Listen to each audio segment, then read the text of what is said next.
आज जब हम खड़े हैं 25 मई को मानसून आ गया, बादल सर पर है हमारे, इनका घर अगर उजाड़ देंगे, प्रशासन भी में भी जो पुलिस डिपार्टमेंट हो या एसडीएम प्रांत ऑफिसर के लोग हो, ये भी इंसान है।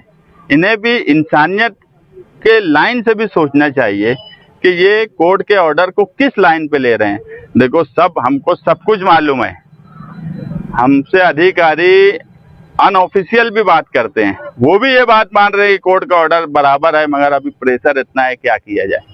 तो ये सब प्रेशर का मामला है और उस प्रेशर को सहारा देने का काम मौजूदा एमएलए ने अभी बाइट देकर किया है, जो किला झोपड़पट्टी के लोगों के खिलाफ बात कही है।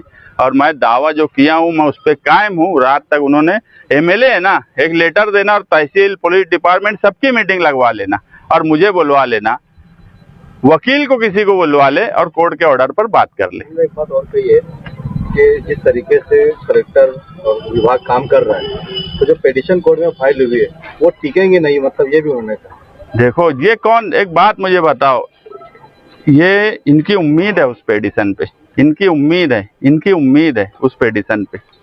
उम्मीद किसकी नहीं है? कौन चाहता टिके ना? नितेश राणा चाहता टिके ना पिटीशन, प्रशासन सरकार के दबाव में चाहती पिटीशन टिके ना। मैं नहीं चाहूंगा कि पिटीशन ना टिके। ये जो लोग यहाँ खड़े हैं, जो घर में माए बहनें दरवाजे पे एक आस से देख रही थी, वो ये नहीं चाहेंगे कि पिटीशन ना टिके। पिटीशन ना टिके ये नितेश राणे चाहता है, दूसरे फिरका परस्त लोग चाहते हैं। अगर वही बात मौजूदा एमएलए भी चाहते हैं तो उनकी नीयत समझ लो। प्रशासन से भी मेरी यही गुजारिश है कि आप कायदे से, अगर आप ड्यू टू प्रोसेस जा रहे हो तो पहले ये तय करो कि नोटिस किले के आसपास 20 जनवरी के गवर्नमेंट के जीआर के मुताबिक किसको किसको देना चाहिए, वो तय होता। उसके बाद तुम दो कानून, जब कोई due to process of law किया जाता है तो उसके ऊपर किस एक्ट से, किस दफा से नोटिस दी जा रही है, ये भी लिखा जाता है। नोटिस पे कोई दफा नहीं, कोई एक्ट नहीं। देखो, 260 का एक नोटिस दी जाती, 477 की नोटिस दी जाती, 52-53 की नोटिस दी जाती। उसमें जिनका मकान है उनके पेपर से मंगवाए जाते। कम से कम मिनिमम कायदे में है कि 15 दिन का वक्त देना चाहिए पेपर मंगाने के लिए। 15 दिन, 21 दिन। सुप्रीम कोर्ट के कई जजमेंट है कि due to process of law जाने का तरीका कम से कम 15 दिन है।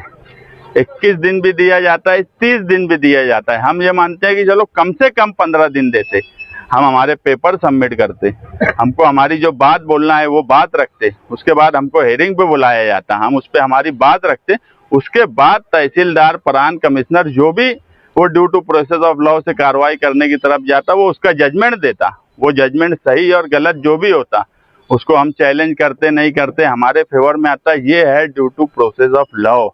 मैं पूरे शहर के साथ साथ में आमदार को भी बता रहा हूं कि due to process of law क्या है, हाई कोर्ट का ऑर्डर क्या है।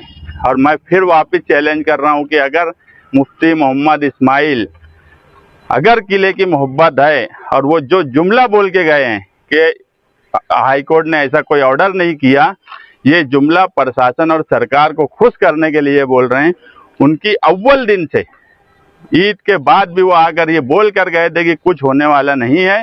और आज भी जो उनकी जबान है वो यही है कि वो किसी भी सूरत में किला झोपड़पट्टी को यहाँ पर रहने नहीं देना चाहते। नहीं तो रात में जिस वक्त भी मीडिया के जरिए मुझे मैसेज भेज दें, फोन करके भेज दें, किसी को बोल कर भेज दें, और प्रशासन की आमदार ने प्रोटोकॉल के हिसाब से मीटिंग बुलाना, ऑर्डर मैं वहाँ पे बताऊंगा कि हाईकोर्ट ने क्या ऑर्डर किया है। सीधी सीधी बात है, सिर्फ जातिवाद, फिरका परस्ती के तहत इतनी बड़ी कार्रवाई करने की तरफ सरकार जा रही है। इसमें किसी को ये लेना देना नहीं है कि वहाँ गरीब रह रहे हैं, वहाँ पर कब से 50, 60, 70 साल से लोग रह रहे हैं, बच्चे हैं, पक्के मकानात हैं। लोगों ने अपनी ज़िंदगी की पूरी कमाई 15 लाख 16 लाख रुपया लगाकर अपने मकानात बनाए, और आज उनको बुलडोज़र आएगा और तोड़ कर चला जाएगा और हम हाथ पे हाथ धरे रह जाएंगे। ऐसा भी नहीं होने वाला। ये भी मैं प्रशासन को बोल दे रहा हूँ कि वो सोचते हुए कि हम हाथ पे हाथ धरे रह जाएंगे, तो ऐसा भी नहीं होगा। हम जो कोर्ट में कर रहे हैं वो भी कर रहे हैं, मगर कोर्ट के ऑर्डर के बावजूद भी अगर प्रशासन ने ढिठाई करने की कोशिश की तो फिर जमहूरी तरीके से कोर्ट का ऑर्डर लेके उस दिन हमको क्या करना है हम करेंगे। अब ऐसा लग रहा है कि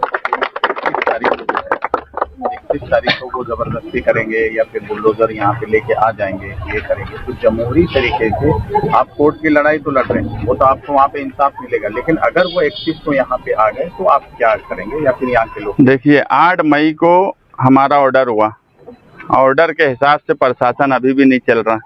कल भी हमको उम्मीद है कि इंशाल्लाह हमारे फेवर में ऑर्डर होगा।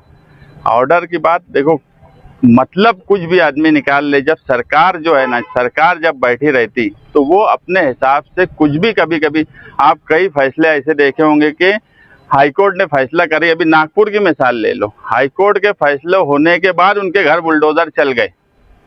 हम चाहते तो मीटर कल भी लगा सकते थे, कल भी 2 घंटे में मीटर लगाने की हमारी कोशिश थी, मगर वकील ने बोला कि यार मामला क्या है। जब हमने बताया कि सरकार और ये ऑर्डर, वकील बोला ये ऑर्डर होने के बाद भी अगर वो लोग ये कर रहे हैं तो मौला ये ऑर्डर होने के बाद भी अगर कर रहे हैं तो आप समझ लो कि प्रशासन और डिपार्टमेंट पे कितना प्रेशर है।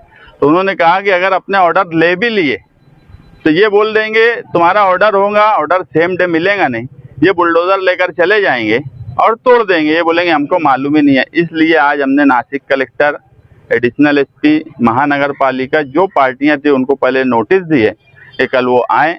अब ऑर्डर होने के बाद अगर ऑर्डर हमारे फेवर में रहा, उसके बाद भी प्रशासन ने कुछ किंतु परंतु करके जबरदस्ती करने की कोशिश की तो फिर हम हाथ पे हाथ धरकर नहीं बैठेंगे।